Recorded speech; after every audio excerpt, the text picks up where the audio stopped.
Power क्या है, हमें एक चीज पता है, वर्क डन जो है, वर्क डन पर यूनिट है ना, वर्क डन पर यूनिट है। तो वर्क डन क्या होता है, फोर्स इनटू डिस्प्लेसमेंट।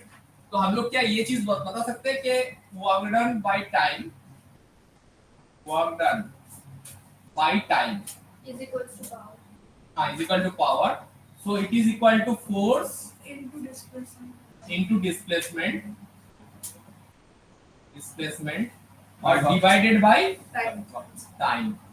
अब एक चीज देखो, फोर्स को, हाँ फोर्स को अलग रखो और ये डिस्प्लेसमेंट बाय टाइम जो है ना, ये वाला आ जाएगा वेलोसिटी। तो ये इंपॉर्टेंट है, फोर्स इनटू, ये रिलेशन से आता है क्वेश्चन। डेरिवेशन तो ज्यादा कुछ है नहीं इसमें, लेकिन इससे इसका एक चीज आता है, 3 स्टेप का ही है। इसमें एक चीज आता है कि वेलोसिटी अगर किसी चीज को बढ़ाए तो पावर बढ़ेगा, मतलब वेलोसिटी बढ़ाने के लिए पावर ज्यादा चाहिए। गाड़ी के साथ अप्लाई करो इसका, ठीक है, गाड़ी का इंजन का पावर है तभी वेलोसिटी बढ़ेगा। और गाड़ी के लिए फोर्स एक्चुअली क्या होता है, टॉर्क होता है।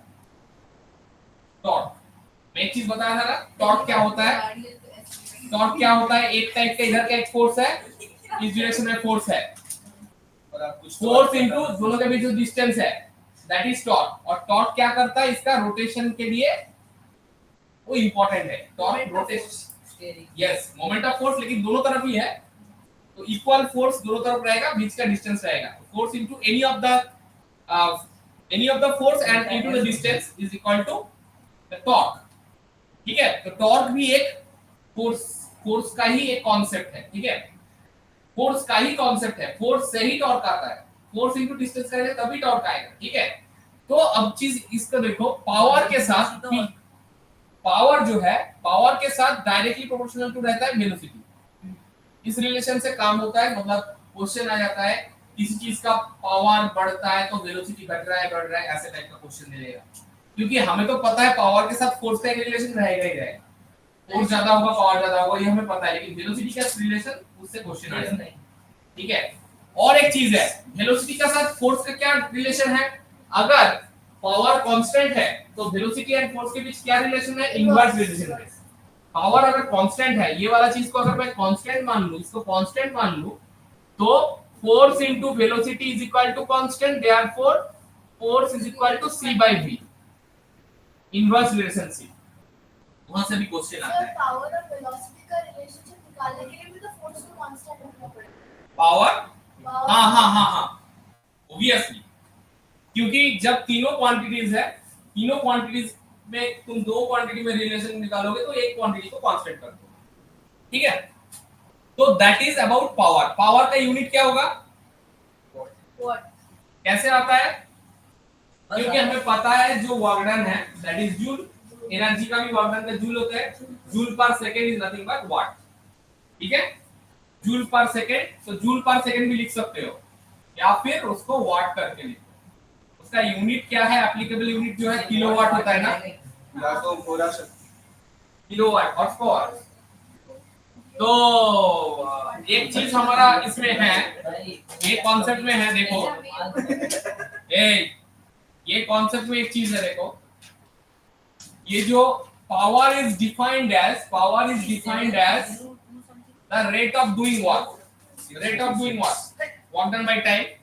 सर हाँ, एक हॉर्स पावर कितना किलोवाट होता है, तुम्हें चाहिए 746। वही मैं देखूं 750। अच्छा देखो, ये जो मैं चीज अभी दिखा रहा वही चीज है, देखो work done by time W by T and power is equal to also energy consume by time also, क्योंकि पावर वर्क डन और एनर्जी सेम ही है, एक ही है। तो power is also defined product of force and average speed, जो मैं दिखाया था। एवरेज स्पीड है, एवरेज वेलोसिटी भी तो लिख सकते हैं। हाँ, बट वर्क डन में तो एनर्जी ट्रांसफर होता है ना, वर्क डन में वर्क डन और एनर्जी में ट्रांसफर चलता है, मतलब मतलब वर्क डन एनर्जी कितना ट्रांसफर हो उसको बोलते हैं ना, work done is actually energy का ट्रांसफर किया उस बॉडी के अंदर।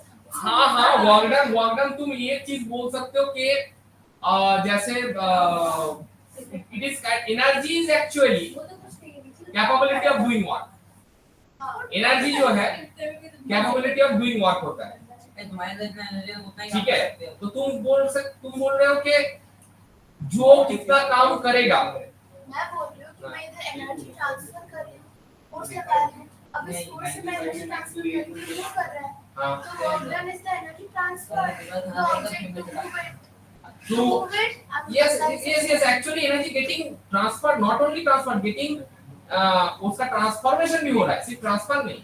क्योंकि तुम अगर एनर्जी, तुम्हारा अंदर जो एनर्जी है, पोटेंशियल एनर्जी है या फिर कुछ भी एनर्जी है, तुम उस एनर्जी, केमिकल एनर्जी भी रह सकता है, ठीक है। आप फूड खाते हैं हम लोग उसी से, तो वो चलकर तब जाके हम लोग कुछ चीज में फोर्स अप्लाई कर दिए, तो ये मान लो इसका जो एनर्जी था वो फोर्स के हिसाब से वो अप्लाई कर दिया उसके ऑब्जेक्ट के ऊपर, तो ऑब्जेक्ट से एक मोशन आ गया, तो ऑब्जेक्ट का काइनेटिक एनर्जी आ गया। लेकिन उस काइनेटिक एनर्जी लाने के लिए ऑब्जेक्ट को पहले वो डिस्प्लेस किया, तो उसके चलते तो वर्क डन हुआ, तो वर्क डन काइंड ऑफ एक ट्रांजिशन फेज होता है इसमें, मतलब एक एनर्जी का एक फॉर्म है। तुम्हारे अंदर एनर्जी है, तुम वर्क डन किए, फिर उसी एनर्जी को तुम दूसरा एनर्जी में कन्वर्ट कर दिए। हम लोग ट्रांसफर कर तो रहे हैं, सिर्फ ट्रांसफर नहीं कर रहे हो, ट्रांसफॉर्म भी कर रहे हो एनर्जी अलग क्यों रहा है, ट्रांसफॉर्मेशन ट्रांसफर सेम ना। ट्रांसफर मतलब देखो, मैं एक चीज बता रहा हूँ, ट्रांसफर मतलब तुम्हारे पास 100 रुपए है, तुम किसी को दे रहे हो, बैंक ट्रांसफर कर दियो। ट्रांसफॉर्मेशन, तुम्हारे पास 100 रुपए है, तुम चीज खरीद लिया, तो ट्रांसफॉर्मेशन होता है ना। वो ट्रांजैक्शन होता है क्या ट्रांजैक्शन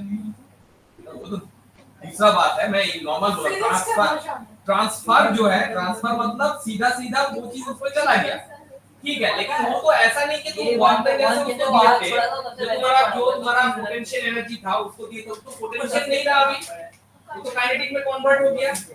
लेकिन काइनेटिक में कन्वर्ट होने के लिए तुमको तो वर्क डन करना पड़ा। हाँ, तो मैं वर्क डन मतलब एनर्जी में जितना दिया, हाँ, actually work and energy are interchangeable, गाड़ी चला रहे हो both of them are interchangeable, same quantity. अब I can say the energy transfer और transfer हाँ। मतलब इससे वर्क क्या होगा, एनर्जी में कन्वर्ट। Yes, और एनर्जी भी वर्क में कन्वर्ट हो सकता है, वर्क भी एनर्जी में कन्वर्ट हो सकता है, एनर्जी भी वर्क में कन्वर्ट हो सकता है। जैसे मान लो एक साइकिल तुम चला रहे थे, साइकिल को ब्रेक अप्लाई करो, तो जहां पर ब्रेक अप्लाई होता है उस जगह में अगर कुछ थर्मोमीटर से देखोगे वो टायर में थोड़ा सा हीट जनरेट होता है, तो एनर्जी जनरेट हो गया, तो वाट कर रहा था, साइकिल चल रहा था, ठीक है। तो वो वाला तो वाट से हो गया एनर्जी का कन्वर्शन। अभी एनर्जी के से वाट का कन्वर्शन क्या है, नॉर्मल इंजन में फ्यूल जलता है, केमिकल एनर्जी ट्रांसफर होता है, मैकेनिकल एनर्जी, गाड़ी घूम रहा है तो गाड़ी सामने चल रहा है, गाड़ी आगे जा रहा है बस वर्क डन हो गया, ठीक है। तो ये सब कन्वर्शन बहुत इंपॉर्टेंट है, एनर्जी का कन्वर्शन तुम लोगों को आता है कैसे, कहां से क्या, जैसे बैटरी में क्या होता है, केमिकल एनर्जी है, केमिकल एनर्जी इलेक्ट्रिकल एनर्जी में कन्वर्ट होता है ना। ये सब चीज क्वेश्चन में आता है, कहां से ये देखो, यही है जेम्स वाट, जिसने हमारी वॉट लगाई ना, यही है जेम्स वाट। और देखो एक हॉर्स पावर का मतलब 746, सुनो, एक horsepower is equal to 746 watt, ठीक है। बस आगे बढ़। सर इनके बगल में अगर कोई सरप्राइज होगा तो कैसा होगा? मैंने किसी को बोला आपके पिताजी मत व्हाट, हां बोलो। अच्छा ठीक है, सुनो अभी देखो 1 horsepower is equal to 746 watt, तो हम लोग किलोवाट में करेंगे, क्या करेंगे उसको 1000 से डिवाइड करेंगे, तो 0.746, ये बहुत इंपॉर्टेंट है ये वाला चीज। 1 horsepower is equal to 746 watt और 0.746 किलोवाट। एक एग्जांपल है, देखो a body does 100 joule of work in 10 seconds, what is the power? 100 joule of work 10 watt। अरे इजी वाला क्वेश्चन था, देखो ये इजी वाला क्वेश्चन था, इतना बोलने का कुछ नहीं है, अभी आएगा बस आगे बढ़ते हैं, ठीक है। ये फिर हो गया तुम्हारा 10 वाट। अभी चलो ये वाला क्वेश्चन, 10 किलोग्राम। ये देखो अभी ये वाला क्वेश्चन करो, ठीक है चलो ये वाला क्वेश्चन करो।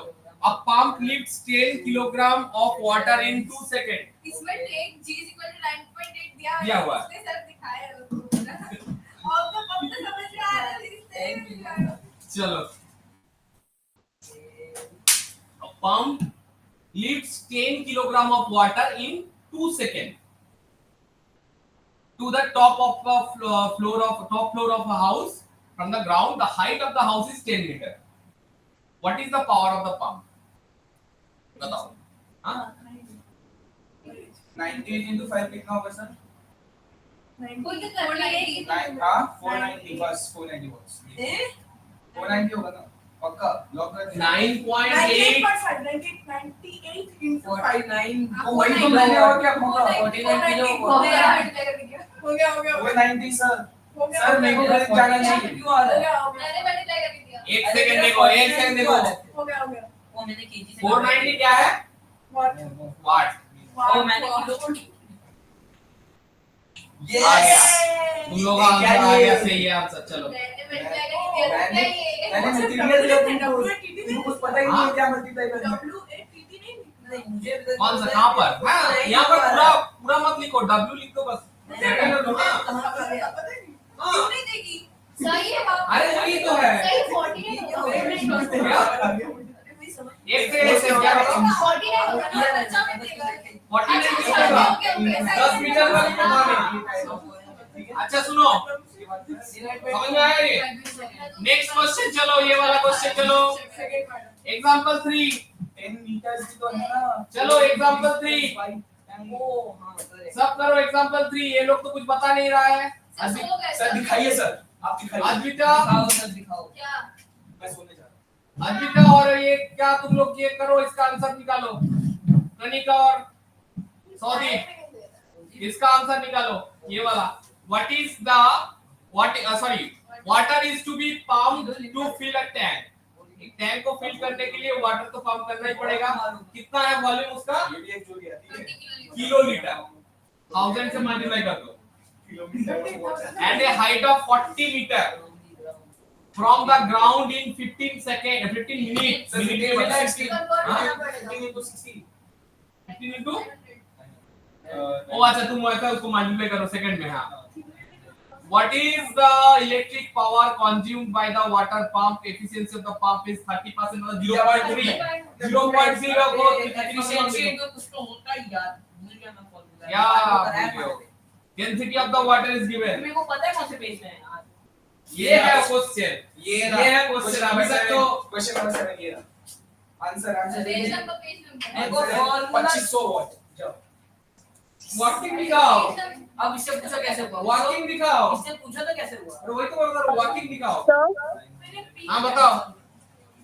सर मुझे मेरा आंसर 43,555.56 आया। इसका एग्जांपल 3 का 98 पावर यूज 490 से हाँ 98 एग्जाम्पल 3 देखो पहले तुमको जो चीज करना है, volume of the water 15 minute में जो कर रहे हैं, तो एक्चुअली 30 किलोलीटर मतलब सुनो 30 किलोलीटर मतलब 30 मीटर क्यूबिक मीटर है ना, क्योंकि 1000 से तुम कर रहे थे ना वाला, इसलिए 30 किलोलीटर जो है, क्योंकि हमें क्या पता है 30 किलोलीटर मतलब 30 into 1000 लीटर, और 1000 इस हिसाब से वो मीटर क्यूब हो जाता है। लीटर और मीटर क्यूब का रिलेशन जो है तो वो हो गया। अभी देखो मास ऑफ द वाटर, मास हम लोग m is equal to rho into v। हाँ डेंसिटी रो तो दिया हुआ है ना, थोड़ा नीचे जाइए ना डेंसिटी का देख के बता दोगे। 30 रो जी उसके नीचे तो देखो ये जो रो इनटू जो v है that is mass, that is 30 rho kg। Rho अभी मत बिठाओ, 1000 लास्ट में बिठाओ, इसलिए नहीं बिठाया इधर। और वेट क्या हो जाएगा उसके साथ g मल्टीप्लाई कर दो, लेकिन g का वैल्यू अभी मत देखो, लास्ट में लिखना है।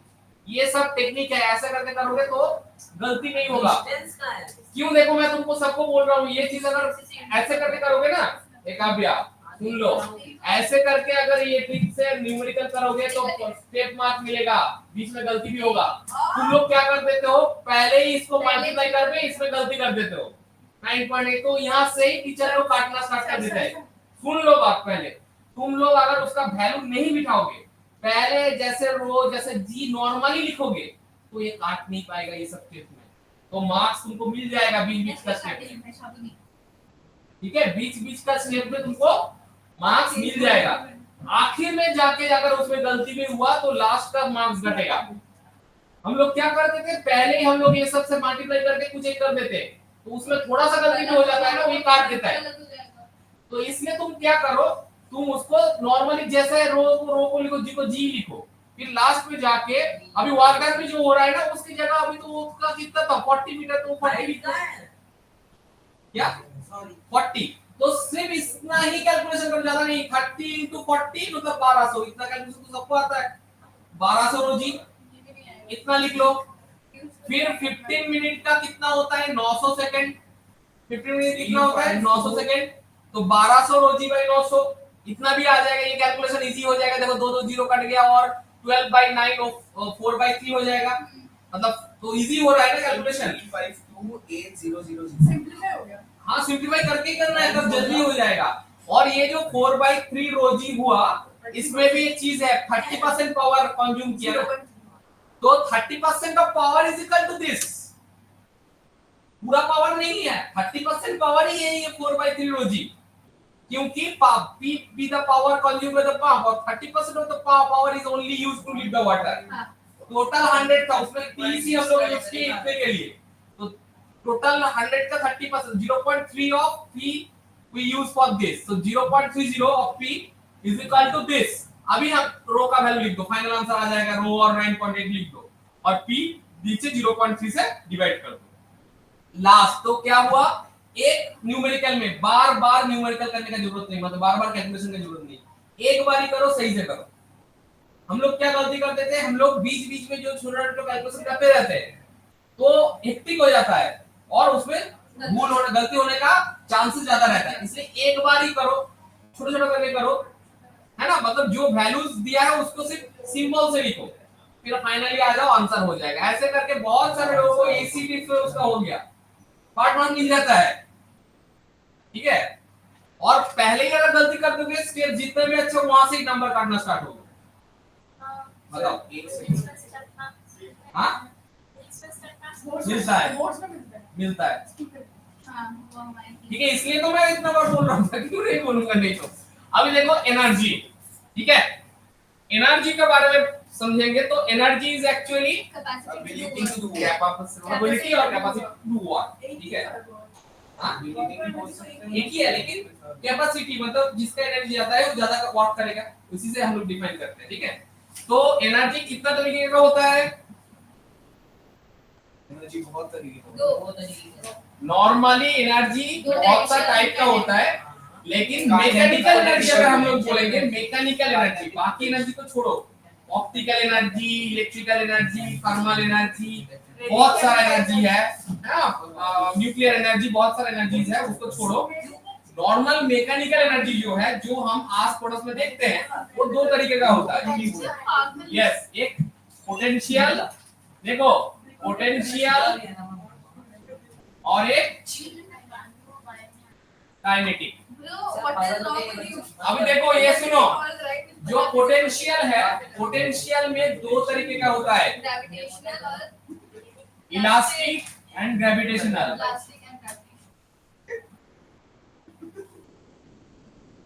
ग्रेविटेशन है ना, ग्रेविटेशनल किसके ऊपर डिपेंडेंट है, किसी भी चीज को नीचे से ऊपर की तरफ अगर लेके जाओगे, that is gravitational actually, due to the change of the height, ठीक है। लेकिन जो इलास्टिक जो है, इलास्टिक में क्या, जैसे कैटापल्ट होता है, किसी भी गरट टाइप का चीज है, जो इलास्टिक रबर टाइप का चीज है, उसको अगर हम लोग खींचते हैं, उसका डिफॉर्मेशन करते हैं, स्प्रिंग हो गया, स्प्रिंग का भी डिफॉर्मेशन करते हैं, तो उसमें जो एनर्जी स्टोर होता है, क्योंकि तुम एक बार सोचो ना, स्प्रिंग को हम लोग ऐसे खींचते हैं, फिर वो अपनी जगह आ जाता है, कैसे आता है, एनर्जी नहीं होता, कैसे आएगा, जब तुम उसको खींचे, उसके अंदर इलास्टिक पोटेंशियल स्टोर हो गया, वही उसको वापस फिर से उसका असली जगह में लेकर आएगा।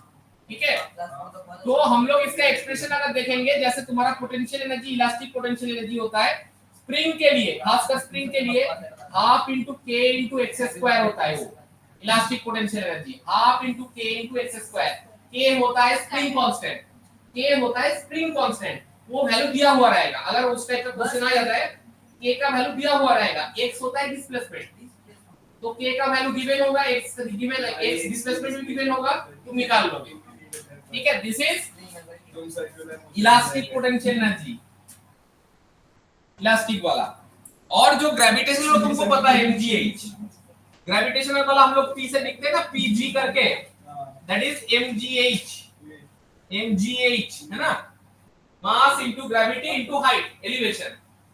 अच्छा, और ये इस चीज के बगल में तुम लोग ड्राइंग कर सकते हो, स्प्रिंग ऐसे बना लो, पहले नॉर्मल दिखाओ और उसमें और एक दिखाओ, फिर उसको और ज्यादा दिखाओ। मतलब ये इनिशियल था, ये इतना इलोंगेट हो गया, तो ये जो दोनों के बीच का है ये x और इसका जो कांस्टेंट है k, तो half k into x square. हाँ क्या अप्सरा इसके साथ होगा हाफ एम स्क्वायर का। हाँ मुझे पता है वो उसको क्या ये चाहिए। बहुत डिफरेंस है इसके चलते कि क्योंकि वो x है जो डिस्प्लेसमेंट है और वो वेलोसिटी है, एक k है, भले ही ये मास डिपेंडेंट है, मास डिपेंडेंट नहीं मटेरियल डिपेंडेंट है, ये मटेरियल के ऊपर डिपेंड करता है। जैसे ब्रोंज लोगे उसका एक अलग होगा, कॉपर लोगे अलग होगा, स्टेनलेस स्टील लोगे अलग होगा, स्प्रिंग अलग अलग मटेरियल का होता है ना। अच्छा, और ये जो काइनेटिक एनर्जी हमको सबको पता है वो होगा half mv square, half mv square. Exercise करो क्या mgh, mgh gravitational potential energy mgh, हाँ mgh ही होगा। उसका एक्चुअली सिर्फ पोटेंशियल बोल के कुछ नहीं होता है, एक ही चीज होता है, दैट इज पोटेंशियल एनर्जी।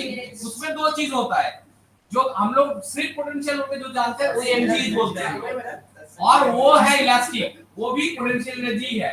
लेकिन अगर देखोगे चीज एक ही टाइप का है। एनर्जी मतलब क्या है, वर्क डन मतलब क्या है, F into S। सही से देखो mgh को देखो, mg क्या है F और h क्या है S, हो गया। इसका जगह देखोगे ना, तो ये जो इसमें ना, ये जो हाफ के देख रहे हो, के जो है इसको हम लोग फोर्स के साथ उसको ये करते हैं, फोर्स के साथ उसको रिलेट करते हैं, किसका, स्प्रिंग फोर्स। और ये जो x उसका डिस्प्लेसमेंट के साथ करते हैं, तो वही एक टाइप का चीज आता है। और अगर हाफ mv स्क्वायर को भी देखेंगे, देखो हाफ mv स्क्वायर को भी देखेंगे ना, वहां पर भी हमको वही दिखेगा जो mgh वाला कॉन्सेप्ट ही दिखेगा। क्यों दिखेगा, जो भी ये जो m है, m भी जो है, m भी कहां से है बताओ, m भी कहां से है, m भी मध्य प्रदेश।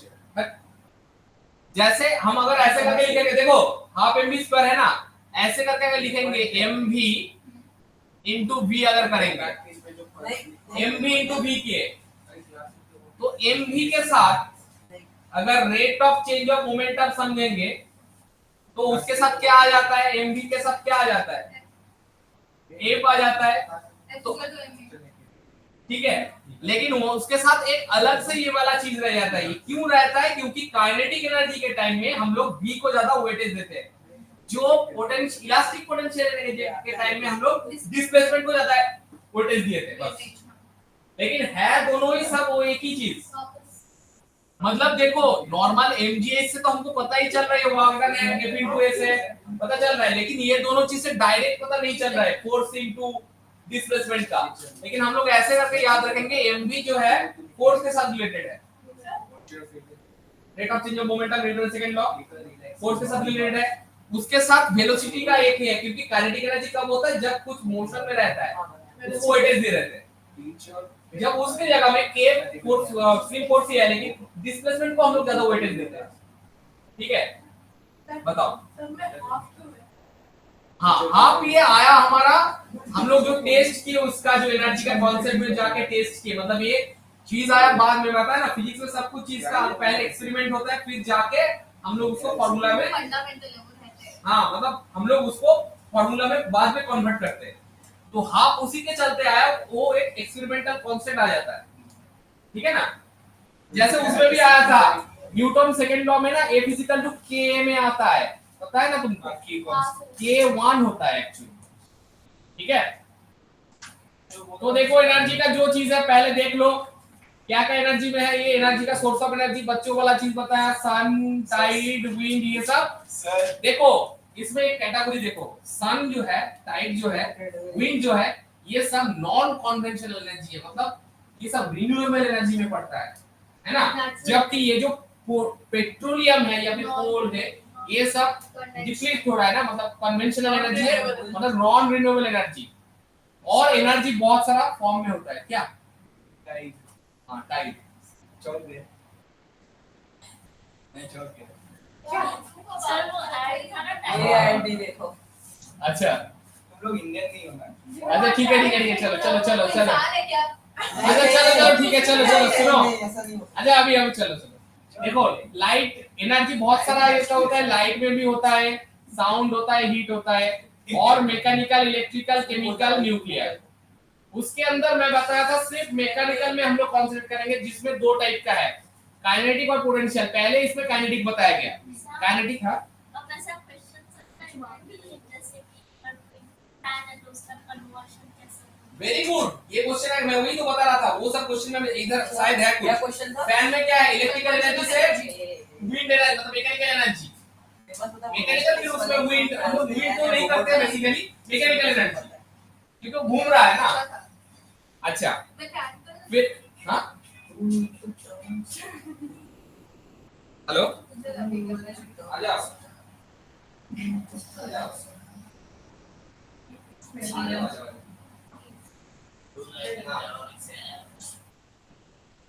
अच्छा देखो काइनेटिक एनर्जी का हम लोग जो उसका अगर डिराइव करेंगे ना, हाफ एम स्क्वायर कैसे करेंगे देख लो। तुम बता रहे थे उसका हाफ एम स्क्वायर का डेरिवेशन बहुत इंटरेस्टिंग वाला चीज है।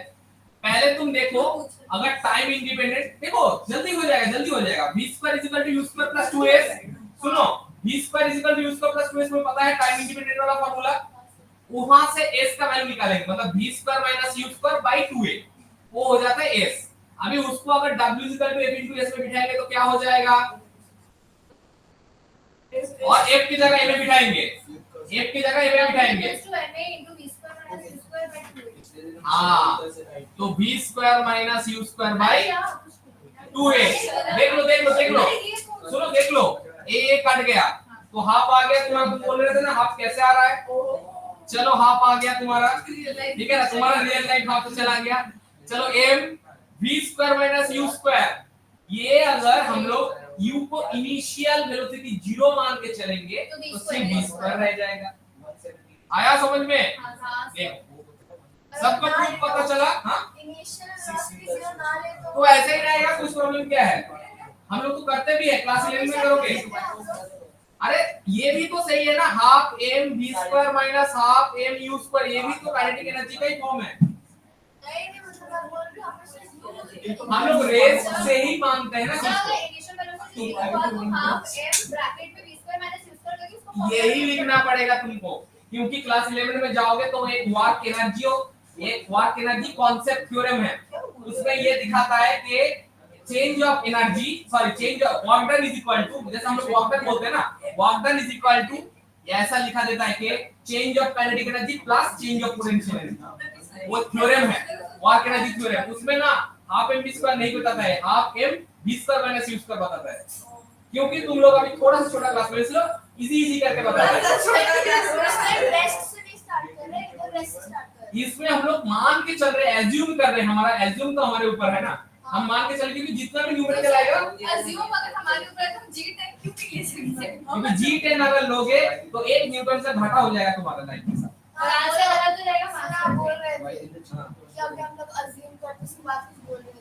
हाँ तो एज्यूम अगर हम लोग करेंगे कि हम लोग रेस से चल रहे तो उस हिसाब से हाफ एम v स्क्वायर हो जाएगा, लेकिन रेस से नहीं भी चल सकता, ऐसा भी हो सकता है वेलोसिटी चेंज हो रहा है, एक वेलोसिटी से दूसरा वेलोसिटी u ओरिजिनली है उसका v हो रहा है, तो हम लोग उसको करेंगे वैसे करेंगे, ठीक है।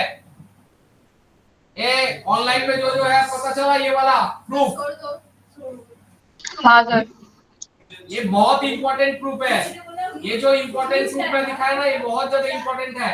पहले v² को यूज कर प्लस 2s से s का वैल्यू निकालो, फिर w f * s करो, f की जगह ma करो, फिर आ जाएगा। दो तीन स्टेप याद रखने से तुम्हारा ये आज चीज आ जाएगा। याद क्या रखने को पता है। और देखो इसमें और एक रिलेशन है, और इसमें ही दिया है तुम्हारा वास्तविक थ्योरम, क्योंकि मैं थोड़ा सा ऐड किया था उसमें। अच्छा देखो, ज्यादा कुछ नहीं है, देखो ठीक है। अब एक चीज देखो, हमारे पास एक चीज है, ये काइनेटिक एनर्जी क्या है, हाफ mv², है ना। काइनेटिक एनर्जी हाफ mv², और हम लोग क्या बोल सकते हैं, जैसे ek = हाफ mv², और p मतलब मोमेंटम होता है, that is equal to m into v। तो हम लोग अगर ये दोनों इक्वेशन को कंबाइन करेंगे तो क्या हम लोग ऐसे करके लिख सकते हैं, मतलब ek = हाफ m को रखेंगे इधर करके, ठीक है। और जो देखो, क्योंकि p अगर mv है तो कहना इसे v = p/m, तो v² की जगह मैं p/m का होल स्क्वायर कर दिया, कर सकता हूं। तो ये क्या हो गया, हाफ m p²/m², एक mm कट गया, हाँ ठीक है। तो एक mm कट गया तो क्या हो गया, हाफ m p² और एक mm कट गया तो एक, हाँ तो m नहीं रहा इधर, खाली पेन है, ठीक है।